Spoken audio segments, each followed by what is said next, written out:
എൻ്റെ പേര് റോസ്മോൾ. ഞാൻ അരുണാട്ടുകരയിൽ നിന്ന് വരുന്നു. ഞാൻ മാർച്ച് 1, 2021 ഉടമ്പടി എടുത്തത്. എനിക്ക് 4 വർഷമായിട്ട് PCOD ആയിരുന്നു. പീരീഡ്സ് കറക്റ്റായിട്ട് ആവില്ല. അങ്ങനെ ഞാൻ ഡോക്ടർമാരെ മാറി മാറി കണ്ടിരുന്നു. 4 വട്ടം ഞാൻ ഡോക്ടറെ മാറി കണ്ടു. എന്നിട്ടും എനിക്ക് പീരീഡ്സ് ആയിരുന്നില്ല. മരുന്ന് കഴിക്കുമ്പോൾ ആവും, അത് കഴിഞ്ഞാൽ പിന്നെ വരില്ല. അങ്ങനെ വിവാഹം കഴിഞ്ഞിട്ടും പീരീഡ്സും ഒന്നും ആവണില്ല. അത് കഴിഞ്ഞ് ഞാൻ ഇവിടെ വന്ന് ഉടമ്പടി എടുത്തതിന് ശേഷം മാർച്ച് 17 ഞാൻ പ്രഗ്നൻസി ടെസ്റ്റ് ചെയ്തു. അതിന് മുമ്പ് ടെസ്റ്റ് ചെയ്തതൊക്കെ എനിക്ക് നെഗറ്റീവായിരുന്നു. ഞാൻ അങ്ങനെ പ്രത്യേകിച്ച് പ്രാർത്ഥനയോ ഒന്നും ചെല്ലാണ്ടാണ് ടെസ്റ്റ് ചെയ്യാറ്.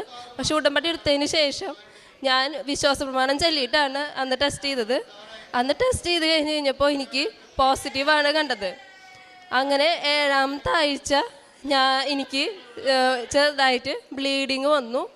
ബ്ലീഡിങ് വന്നു കഴിഞ്ഞ് സ്കാൻ ചെയ്ത് കഴിഞ്ഞപ്പോൾ പറഞ്ഞു സിസ്റ്റ് ഉണ്ട്, അതേപോലെ ഉണ്ണിക്ക് ഗ്രോത്ത് ഉണ്ടോ എന്നുള്ളതും ചെക്ക് ചെയ്യണം.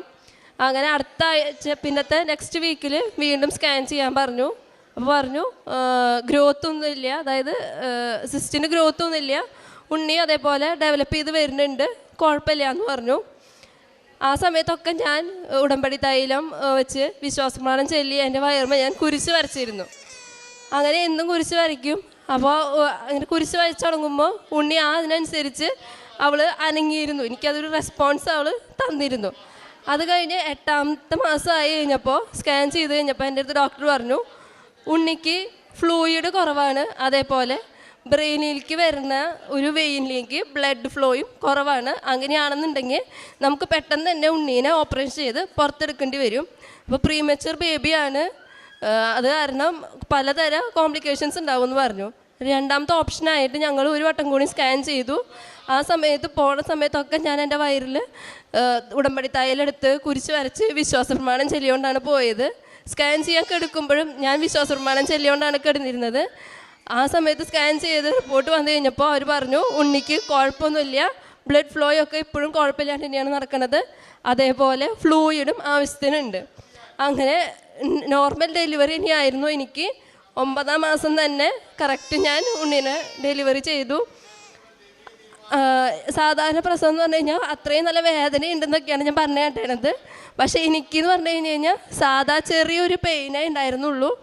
ഡെലിവറിയും അതേപോലെ 2 മണിക്കൂറിനുള്ളിൽ തന്നെ എനിക്ക് ഡെലിവറി നടക്കുകയും ചെയ്തു. നല്ല ആരോഗ്യമുള്ള ഒരു പെൺകുഞ്ഞിനെയാണ് ദൈവം എനിക്ക് തന്നനുഗ്രഹിച്ചത്. അതേപോലെ 2ാമത്തെ സാക്ഷ്യം എന്ന് പറയുന്നത് എൻ്റെ ഹസ്ബൻഡിന് നാട്ടിൽ വലിയ ശമ്പളമൊന്നുമില്ല, ജോലിക്ക് പോകണു എന്നുള്ളൊരു മാത്രമേ ഉള്ളൂ. ഒരു 2 വർഷമായി ആൾക്ക് ജോബ് വിദേശത്തേക്ക് ഞങ്ങൾ നോക്കിക്കൊണ്ടിരിക്കുന്നു. പക്ഷെ ഒന്നും ആവില്ല, വിസ പ്രോസസ്സിങ് ആവുമെന്ന് പറഞ്ഞ് നിൽക്കും. അത് കഴിഞ്ഞിട്ട് പിന്നെ ഒരു റെസ്പോൺസും വന്നിരുന്നില്ല. അങ്ങനെ ഇവിടെ വന്ന് ഉടമ്പടി എടുത്തതിന് ശേഷം 15ാമത്തെ ദിവസം ഹസ്ബൻഡിന് വിസ വരികയും അവിടേക്ക് പോവുകയും ചെയ്ത്, അവിടേക്ക് പോയി 2ാമത്തെ ദിവസം തന്നെ ഹസ്ബൻഡിന് അവിടെ ജോലി കിട്ടി. ഞാൻ ഇവിടുന്ന് മാതാവിൻ്റെ കാശ് രൂപം ഹസ്ബൻഡിൻ്റെ കൊടുത്ത് വിട്ടുണ്ടായിരുന്നു. ഇത് ഇൻ്റർവ്യൂവിന് പോകുമ്പോൾ ഒക്കെ ഹസ്ബൻഡ് ഈ കാശ് രൂപം വെച്ച് വിശ്വാസപ്രമാണം ചൊല്ലിയിട്ടാണ് പോയിരുന്നത്. ഇപ്പം നല്ലൊരു കമ്പനിയിലാണ് ജോലി, അതേപോലെ നല്ല ഹൈ സാലറിയും ഉണ്ട് ആൾക്കിപ്പോൾ അവിടെ. പിന്നെ 3ാമത്തെ സാക്ഷ്യം എന്ന് പറയുന്നത് വീട്ടിൽ സമാധാനമായിരുന്നു. ഉണ്ണിയില്ല എന്ന് പറഞ്ഞിട്ട് കുറേ അധികം പ്രശ്നങ്ങൾ വീട്ടിലുണ്ടായിരുന്നു. അതേപോലെ എനിക്ക് PCOD ആണ്, ഉണ്ടാവണ ഉണ്ണിക്ക് എന്തെങ്കിലും കുഴപ്പങ്ങളുണ്ടാവും, അല്ലെങ്കിൽ പലതരം ബുദ്ധിമുട്ടുകൾ ഉണ്ണിക്കുണ്ടാവും. പിന്നെ എപ്പോഴും നമ്മൾ പ്രാർത്ഥിച്ചുകൊണ്ട് മാത്രം കാര്യമില്ല, ഉണ്ണി ഉണ്ടാവണം എന്നുണ്ടെങ്കിൽ ഇവിടെ വന്നിട്ടൊന്നും പ്രാർത്ഥിച്ചിട്ട് ഒരു കാര്യമില്ല, ഉണ്ണീനൊന്നും കിട്ടില്ല, അങ്ങനെയൊക്കെ എൻ്റെ അടുത്ത് കുറേ പറഞ്ഞിട്ടുണ്ട്.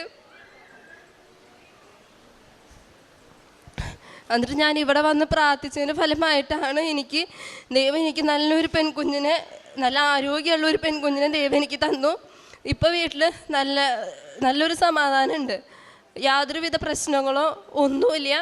ഉടമ്പടി എടുത്തതിന് ശേഷം അവർ എന്തൊക്കെ പറഞ്ഞാലും എനിക്കതൊന്നും എൻ്റെ ഉള്ളിലൊരു വിഷമമായിട്ടോ അല്ലെങ്കിൽ അതെപ്പോഴും ആലോചിച്ചിട്ടൊന്നും ഞാൻ ഇരുന്നില്ല. അതൊക്കെ മാതാവ് എനിക്ക് അത് സഹിക്കാനുള്ള ശക്തി മാതാവ് എനിക്ക് തന്നിരുന്നു. അതേപോലെ ഡെലിവറി പെയിനും സഹിക്കാനുള്ള ശക്തി മാതാവ് എനിക്ക് തരണേന്ന് ഞാൻ പ്രാർത്ഥിച്ചിരുന്നത്. അതേപോലെ യാതൊരുവിധ ബുദ്ധിമുട്ടും ഇല്ലാണ്ട് തന്നെ ഇനി എൻ്റെ ഡെലിവറി നടക്കുകയും ചെയ്തു. പിന്നെ അതേപോലെ ഞാൻ ലൈറ്റ് ക്യാൻഡിൽ പ്രയർ റിക്വസ്റ്റ് ഇട്ടിട്ട് എനിക്കൊരു ജോലിക്ക് വേണ്ടി ഞാൻ പരിശ്രമിച്ചിരുന്നു. കല്യാണം കഴിഞ്ഞ് 1 കൊല്ലമായിട്ടും എനിക്ക് ജോലി നോക്കിയിരുന്നു, പക്ഷേ ഒന്നും കിട്ടണില്ല. പല കാരണങ്ങളാൽ അതിങ്ങനെ മുടങ്ങി പോവാണ്.